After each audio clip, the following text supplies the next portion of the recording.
Sejam todos bem-vindos, bem-vindas ao Conversa de Futuro.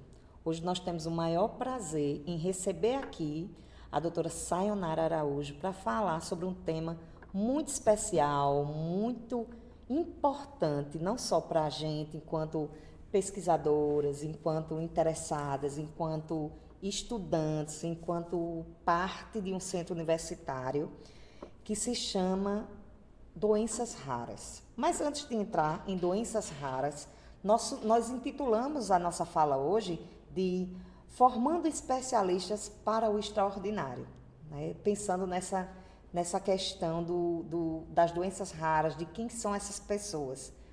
Doutora Sayonara, é um prazer recebê-la aqui. E para começar, doutora, diga para a gente quem é você nessa fila do pão. Quem é a doutora Sayonara? Fale um pouco de você para a gente. Antes de qualquer coisa, eu quero agradecer infinitamente a deferência que vocês têm para o Centro de Referência Multiprofissional de Doenças Raras e a Associação Paraibana de Doenças Raras, porque por trás dessas duas instituições está uma família que tem um paciente e normalmente tem uma mãe, como nós, que está sozinha nessa luta. Então, assim, a Uniesp está dando esse privilégio da gente estar aqui para discutir um tema que é invisível, é muito importante. Então, muito obrigada por essa oportunidade. Sayonara é mais uma pessoa na fila do pão dormido. Ou seja, é uma pessoa que também, como as famílias, está na invisibilidade, porque a gente trabalha nos bastidores para fazer com que essas pessoas que têm doença rara e suas famílias tenham um mínimo de qualidade de vida. Então, hoje, eu sou aposentada da Universidade Federal da Paraíba, trabalhei lá durante uma vida inteira no hospital universitário, fui professora durante 15 anos, sou pesquisadora e, especialmente, sou uma pessoa que sonha em ver essas pessoas sendo vistas como você está fazendo hoje, Márcia. Me diga uma coisa, mas você é da área de saúde, Sayonara? Porque eu vi que você é doutora em educação, né? Doutora e mestre em educação. Sim. Tem uma vertente em saúde? Tem. Como assistente social, eu sou assistente social de formação e trabalhei uma vida toda. Minha área de atuação, né? Sempre foi na saúde, mas voltada para a educação, voltada para trabalhar com residências multiprofissionais, com residências médicas, porque eu sempre entendi que meu papel nessa vida é encantar as pessoas para que, através da educação, a gente consiga ter uma geração mais pensante. E especialmente nas doenças raras, porque o paciente de doença rara ele não é só a doença, ele tem por detrás dessa doença toda uma conjuntura social, econômica, né? E a gente tem que estar junto pela educação. Me diga uma coisa, aí antes da gente entrar num tema propriamente de doenças raras, por que você escolheu esse caminho de doenças raras? O que te fez chegar em doenças raras? Não fui eu que escolhi, não. Eu fui escolhida. Eu sempre trabalhei no hospital universitário e lá a gente tem a oportunidade de vivenciar situações únicas. E eu nunca consegui me ver fazendo o dia a dia, fazendo o trivial.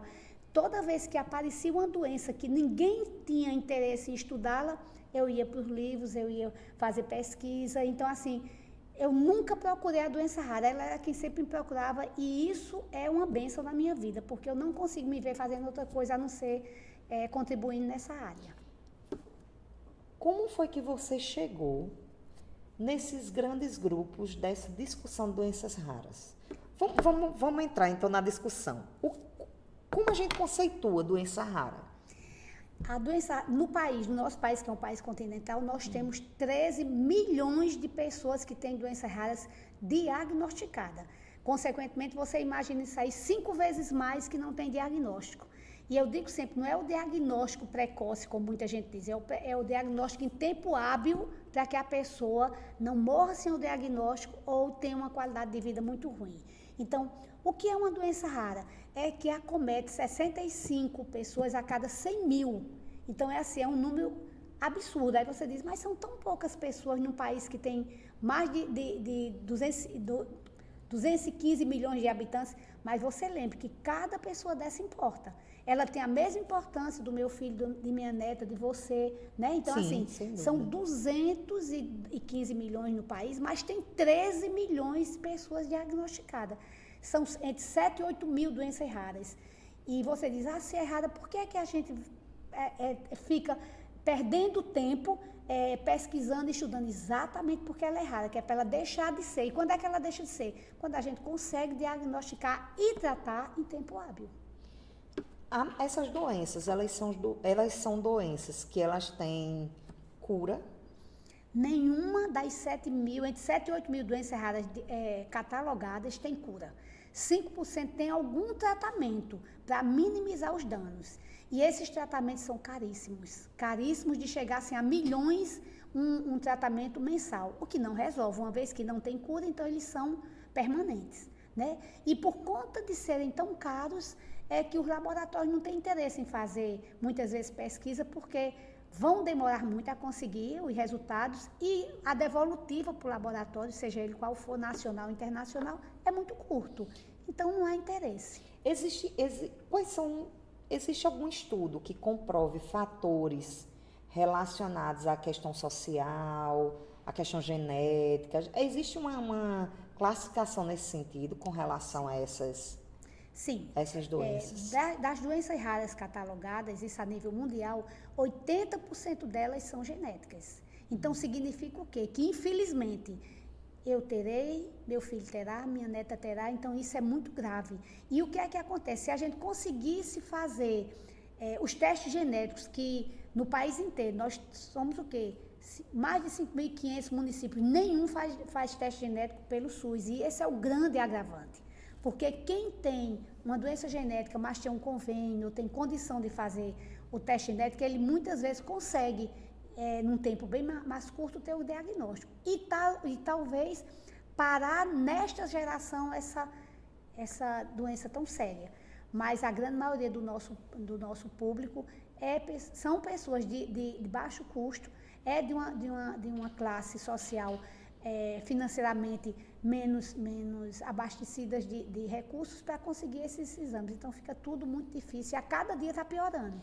Justamente, eu tinha perguntado sobre essa classificação para entender se existiam fatores nesse sentido, de alimentação, qualidade de vida, fatores que favorecessem, né, o desenvolvimento de doenças assim e que, porventura, na ausência dessas situações, dessa qualidade de vida, viesse a se agravar.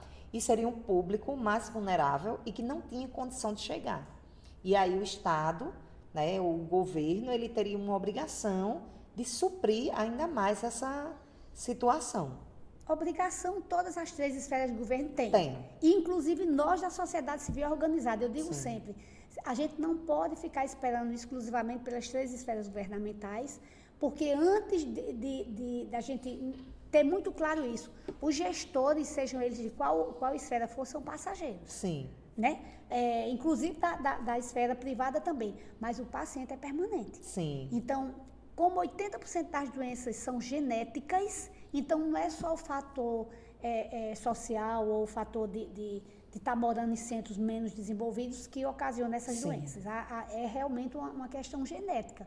E o problema não é como evitar essa doença, porque não tem como evitar, é genética. É descobrir em tempo o que é que ocasiona dentro de cada família essa questão genética. Porque o que é que acontece? Quando você detecta um paciente que tem uma doença rara genética, a gente não pode estudar só o paciente, a gente tem que estudar 2 gerações para trás e 2 para frente. Então, tudo fica muito mais oneroso. E é por conta disso que é tão difícil a gente fazer as esferas governamentais assumirem esse papel, porque é mais fácil você cuidar de uma gripe, de que seja de uma questão mais rápida, porque consegue se atender bem mais pessoas do que passar anos atendendo uma única paciente. Isso, e, logicamente, sua família. Eu vi que você é diretora do Centro de Referência de Doenças Raras aqui em João Pessoa. Os centros de referência, eles nasceram a partir dessa luta? Eles vêm remando há algum tempo, agora está se organizando enquanto centro. Porque o que é um centro de referência multiprofissional em doenças raras? A exemplo do de João Pessoa. Nós temos pouquíssimos no país. Esse de João Pessoa, ele é referência nacional, porque eu digo sempre, o que começa certo, a probabilidade de dar certo é bem maior, né? Um centro de referência, ele não pode ter só especialidades médicas. A gente tem uma portaria do Ministério da Saúde, a 199, de 2014, que reza sobre como deverão ser os centros de referência. Eles exigem 5 especialidades médicas, o de João Pessoa tem 13. Dentre eles, 2 geneticistas, que isso eu digo que é uma pérola rara. Porque você vê, no país inteiro nós não temos mais do que, grosseiramente falando, 400 geneticistas. 2 estão aqui. Dentre eles, uma que foi professora da UFPB, contemporânea minha, e médica também na área de genética. Então, assim, a gente tem o privilégio de, em João Pessoa, ter um centro de referência multiprofissional de doença rara que, de fato, atende o paciente. E tem a Associação Paraibana de Doença Rara, que atende quem cuida do paciente. Mas é muito pouco. Falando na Paraíba, nós somos 223 municípios. O que é um centro dentro de um contingente desse tamanho? Imagina o que é uma pessoa ter que andar 700 quilômetros para fazer uma consulta com um geneticista. Por que não o inverso? Porque a gente não tentar publicizar esses centros, no mínimo pelas 5 macro-regiões da Paraíba, né? Então, assim, os centros são de extrema importância, mas são muito poucos para o tamanho do nosso país. O centro, ele inicialmente, esses centros, eles começaram por onde no Brasil? No nível do nosso, o nosso é o primeiro. É o primeiro. No nível do nosso. Nós temos outros, mas numa dimensão menor. E o que é que nos levou a tentar conseguir fazer um centro, e graças a Deus ter dado certo? Exatamente a vivência no hospital universitário. O que é um hospital universitário dentro do contingente de doenças raras? É um lugar de estudo, de pesquisa, de extensão. É lá que a gente recebe os residentes multiprofissionais, os residentes médicos, que é a próxima geração. Então, assim, o que é que acontece? O hospital universitário dava um suporte, mas não tinha todo condensado no mesmo lugar. Então, a gente fez um projeto e, graças a Deus, foi aprovado. E hoje a gente tem um centro que é referência junto do Ministério da Saúde e em todos os demais. A gente tem pacientes do país todo. Eu ia perguntar se vocês têm dimensão, se é catalogado em termos de número, o quanto esse centro de referência aqui em João Pessoa, ele atende. Ele nasceu por ser um centro de referência municipal, teoricamente era para atender só os munícipes de João Pessoa. Mas a gente viu exatamente isso no nosso estado. Como é que a gente ia atender só João Pessoa quando a gente tem pessoas de todas as cidades da Paraíba praticamente com alguma doença ou em diagnóstico, né? Então, graças a meu bom Deus, a gente conseguiu que fosse autorizado a atender independente do município. E aí isso foi, né, como eu digo sempre, a melhor propaganda é um bom atendimento e uma resolutividade. E hoje nós temos pacientes de 6 estados, fora, logicamente, né, da região Nordeste. Então, isso é muito importante, porque você vê, eu tenho pessoas que vêm do Sul, Sudeste, quando a gente entende que lá é onde está o maior nível de qualidade de trabalho, né? Eles estão vindo para o nosso Nordeste. E isso, para a gente, é um privilégio. E você já tem uma ideia de números de pacientes que são atendidos regularmente lá? Temos. O nosso paciente, ele não é sazonal. Paciente raro, ele só deixa de ser atendido, infelizmente, se ele vier a falecer ou se ele se mudar do local onde ele é atendido. Então, assim, a gente tem em torno, em média, de atendimento constante, 1.500 pacientes, o que para doença rara é muita gente. Meu Deus, é mesmo? É muita gente. E outra coisa, a gente não tem mais, porque a gente não tem estrutura física maior. Se Deus quiser, e o pensamento é esse, daqui um ano e pouco, a gente vai estar em João Pessoa fazendo um hospital que vai atender doenças crônicas e raras e todas as deficiências. E por que deficiência junta? Porque normalmente o paciente com doença rara, em torno de 50% a 60% tem alguma deficiência, às vezes mais de uma. Então, como é que a gente pode desatrelar a doença rara das deficiências, se elas fazem parte, literalmente, da vida dessas pessoas? Para quem está nos ouvindo, porque a gente tem um público muito diverso, tanto de estudantes, né? Porque o Conversa de Futuro, ele nasceu com a ideia de fornecer, de ser um espaço de conhecimento, de fornecer conteúdo de qualidade para alunos, para estudantes, não só do Uniesp, mas de todos que tenham interesse. Quando a gente fala em doenças raras, você poderia dizer algumas que fossem conhecidas? Com Porque certeza. pode ter várias que a gente não conheça pelo nome, mas quais são, por nome, assim, doenças raras que a gente pode conhecer? Eu acho que é mais fácil de vocês identificarem, porque isso também, às vezes, a mídia publiciza mais algumas, tipo esclerose múltipla, Sim. tipo MPS, que é mucopolissacaridose, porque é uma coisa assim muito visível, achondroplasia, o nanismo é uma doença rara. Ah, não sabia que o nanismo era uma doença rara. O pessoal diz assim, ele é anão. Não, ele não é um anão. Ele é uma pessoa que tem uma doença rara, que precisa ter um acompanhamento permanente para que ele consiga ter uma vida dita normal, né? Claro, com suas limitações. FOP, que é uma doença bem séria, que acomete... Você tem o nosso esqueleto e nasce um outro esqueleto para fora. Isso é uma dor permanente, desde o dia que você nasce até, infelizmente, o dia que você se vai.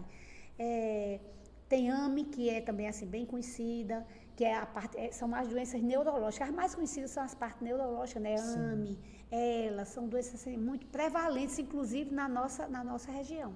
Entendi.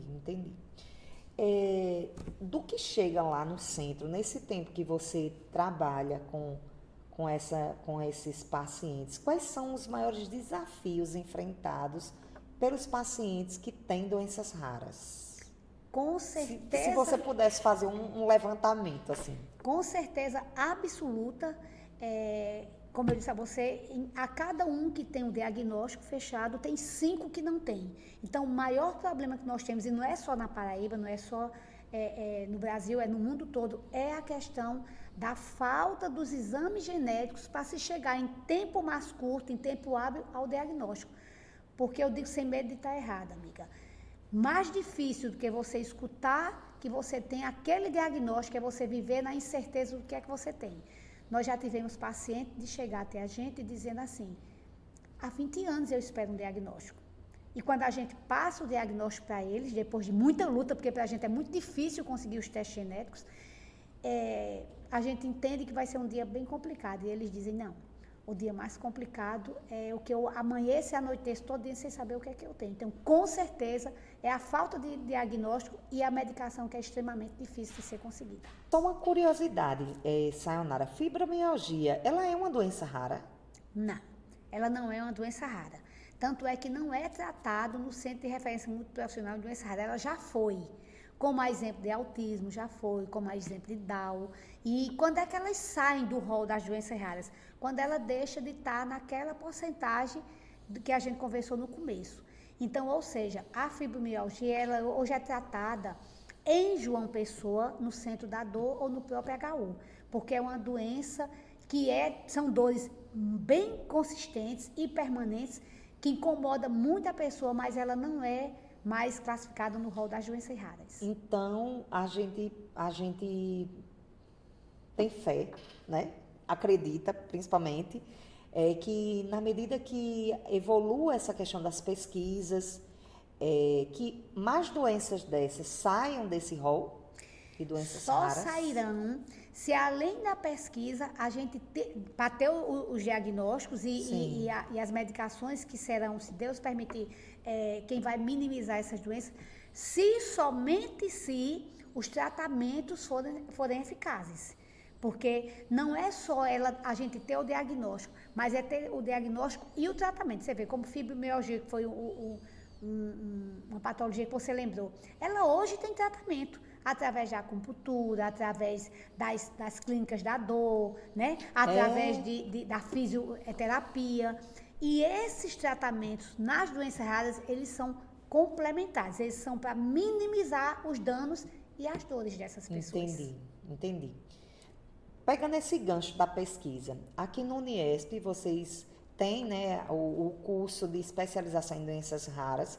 Antes dessa nossa conversa, eu saí pesquisando, né, para fazer o meu dever de casa e não encontrei outro curso de doenças raras, só encontrei aqui, que está sob a coordenação da professora Jeane, né, a professora Jeane Odete, que também é doutora e está dentro desse movimento. Como surgiu a ideia de criar um curso de especialização aqui em João Pessoa sobre doenças raras? Qual a finalidade maior desse curso?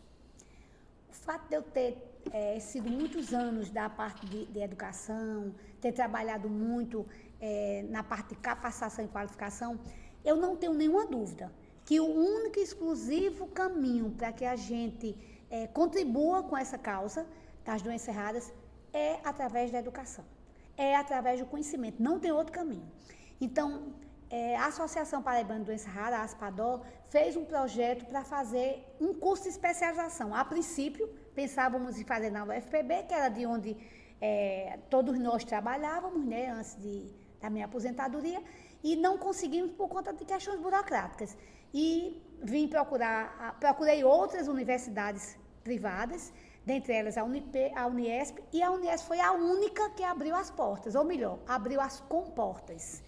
E apostando no diferente, apostando no futuro, e a prova maior que é através da educação, que nós estamos hoje entrando, vamos agora em outubro fazer a conclusão da 3ª turma e já iniciar a 4ª, e este curso, ele é o único em João Pessoa, na Paraíba, no Brasil e no mundo.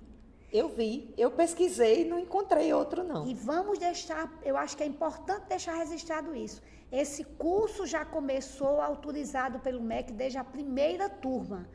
E tanto é que a gestão nacional está pensando em fazer esse curso ser nacionalizado, colocar ele em todos os estados. Então, assim, é um marco na nossa vida.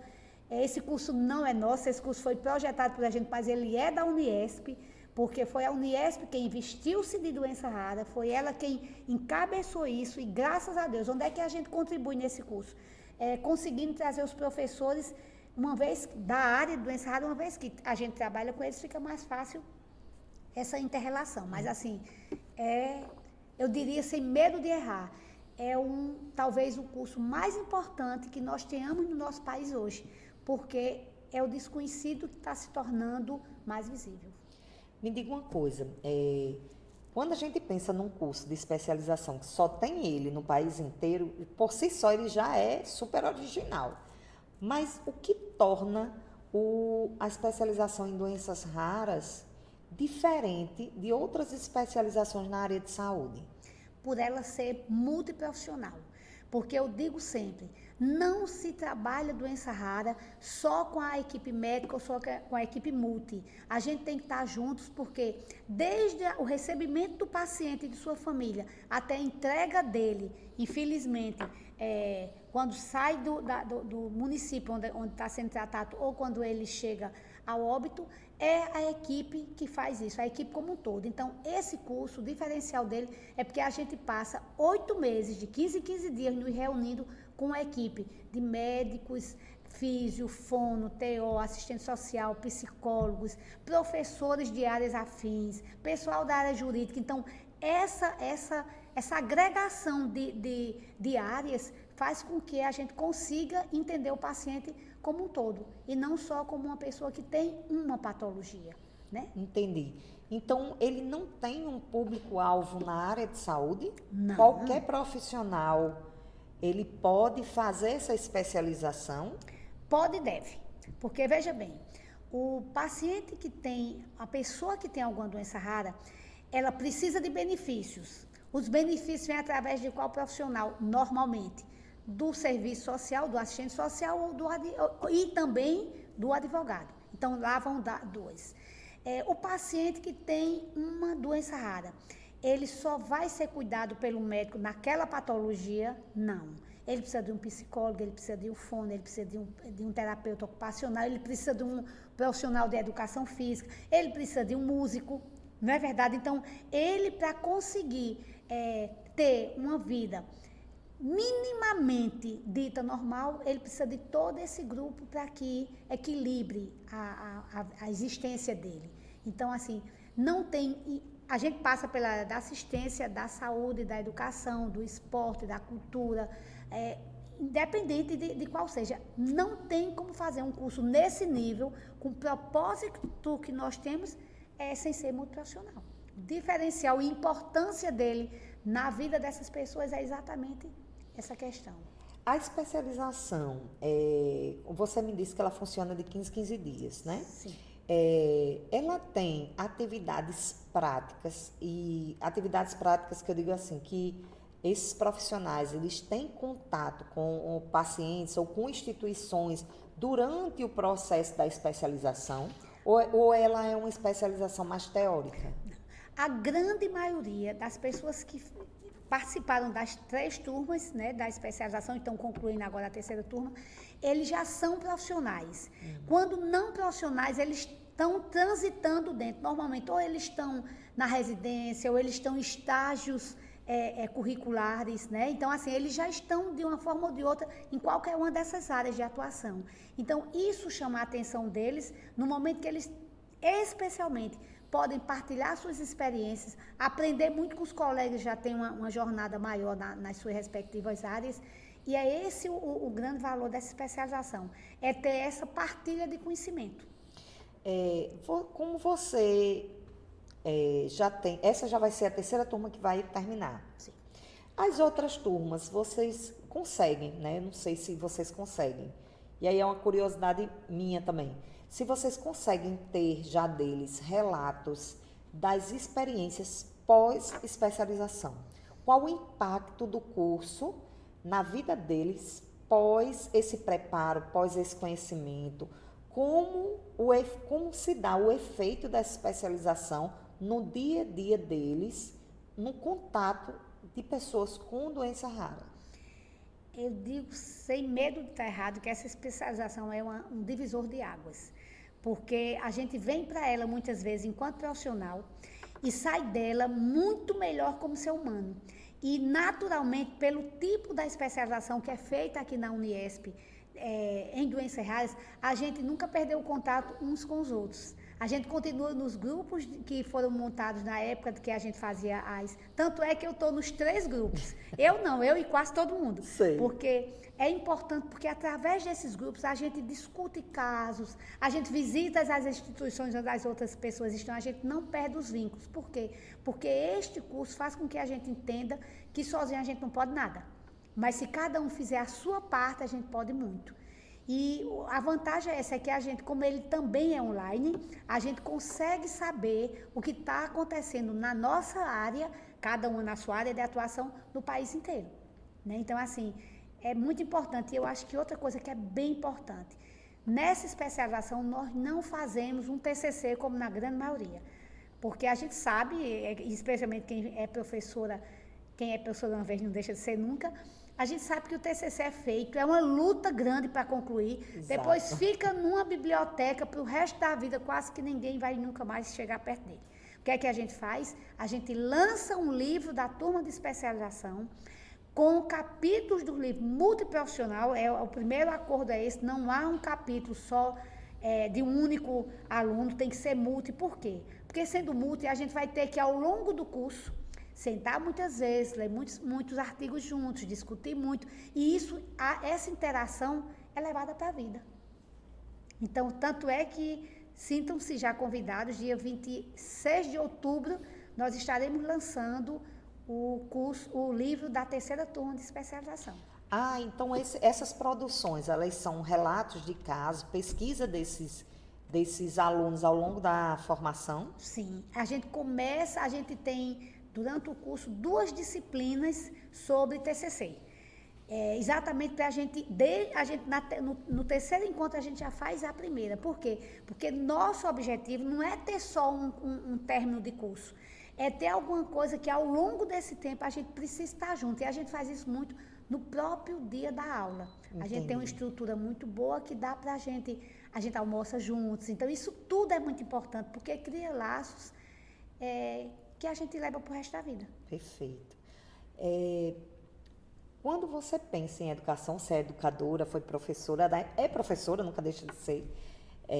Como você pensa o futuro dessas pessoas com doenças raras, baseado nesse processo educacional de inclusão? Como você acha que essa educação... Porque, por exemplo, eu vejo a especialização, vejo que está tendo um movimento bem interessante de profissionais de diversas áreas entrando ali e buscando esse conhecimento, mas os cursos de outras áreas, eles vêm se movimentando em termos de educação para se juntar e pesquisar junto sobre isso? Ficou confuso? Não, deu para entender? Não deu, você é muito clara nas suas colocações. É muito bom estar com alguém tão inteligente como você, a gente fica muito feliz. Obrigada. Muito feliz. O futuro dessa área, para as pessoas que têm doença rara, depende da gente, exclusivamente. É o que eu digo sempre, essa cimentinha da especialização, como também da disciplina optativa dentro do curso de medicina da UFPB, é realmente uma cimentinha muito pequena, que depende de nós que fazemos essa área da educação, de fazer com que os demais cursos se vistam nisso aí. Porque eu digo sempre, eu pergunto com todas as letras, você me garante que você não tem uma doença rara ou que ninguém na sua família tem? Como você pode dizer isso se são doenças genéticas? Ideia. Então, veja bem, o que a gente tem que colocar nessa nova geração que está aí é exatamente isso. Gente, a gente precisa trabalhar para que a gente consiga, inclusive individualmente, lá na frente, a gente poder contribuir para que essas doenças raras sejam vistas e tratadas como é para ser, né? Então, por exemplo, a Uniesp, nós temos aqui diversos cursos de diversas áreas. Exatamente. Então, por que não começar a colocar disciplinas optativas nesses cursos? Por que não começar a devagarinho fazer com que essas pessoas entendam que a participação delas enquanto cidadão é indispensável? Cabe a nós, educadores. É real. Essa geração Z, eles estão tendo muita informação, mas as informações mais concretas partem do professor. Por mais que diga que não, nós continuamos sendo referências para eles. E aí, se nós somos referências para eles, por que a gente não eu digo sempre, não acender a chama neles, tanto em coordenador de curso, como no próprio professor, para chegar até o aluno. Todo ano aqui eu passo e fico encantada com o Inova, Sim. Né? Eu acho inclusive, vai começar o Inova agora, dia 28, de 28 a dia 1º, de 28 de outubro a dia 1º de novembro. Eu acho aquele evento encantador. Ali vocês estão com todo um grupo pensante, né? Por que não, num evento como aquele, a gente não começar devagarinho falar sobre isso? Doença rara não é só a parte ruim, não. Tem a parte do ser humano que precisa ser visto como ser integral. Você vê, ao longo desses anos, inclusive aqui mesmo na Uniesp, nós já fizemos 5 eventos nacionais, que são os Conandreacões, inclusive o primeiro foi aqui, o segundo. Saímos daqui porque não cabia mais, porque hoje o último nós fizemos no Centro de Convenção, agora em maio, para 3.500 pessoas. Eu já ia dizer, não tem condições não, viu? Não tinha. Aí foi por conta disso. Aí o que é que aconteceu? Nós já fizemos isso, começamos o primeiro com 53 pessoas no auge da pandemia.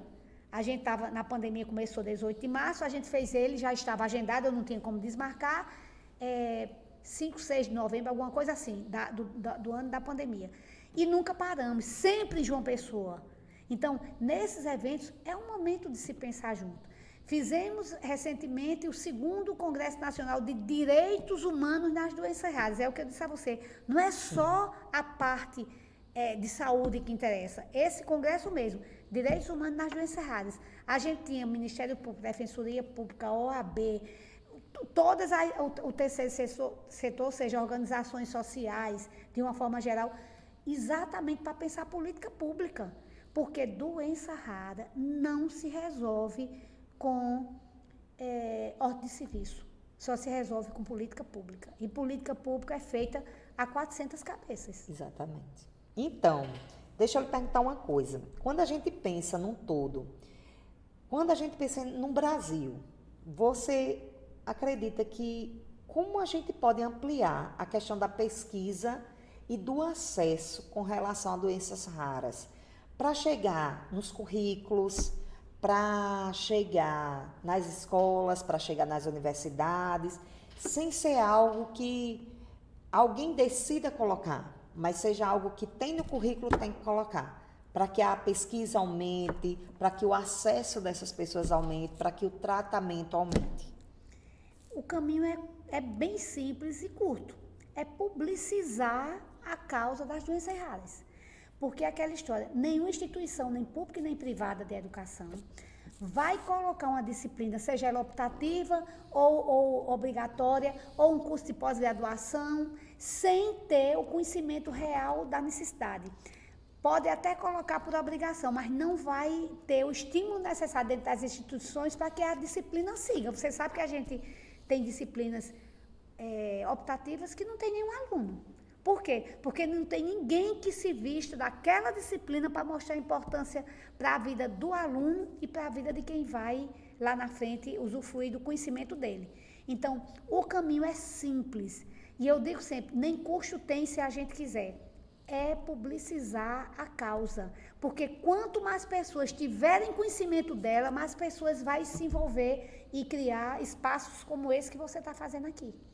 Quando você fala de que os profissionais são, o público-alvo é variado, né, para a especialização. Quando a gente fala de doenças raras, qual é o tipo de profissional ideal para trabalhar com doenças raras para você? Comprometido. É a característica que ele precisa ter. Ele tem que ter comprometimento e conhecimento da causa. Não tem outro caminho. E você só se compromete quando você conhece. Volto a dizer, tem que haver permanentemente, independente do nível da instituição onde essa pessoa está inserida, capacitação e qualificação. Porque só através do conhecimento você tem comprometimento.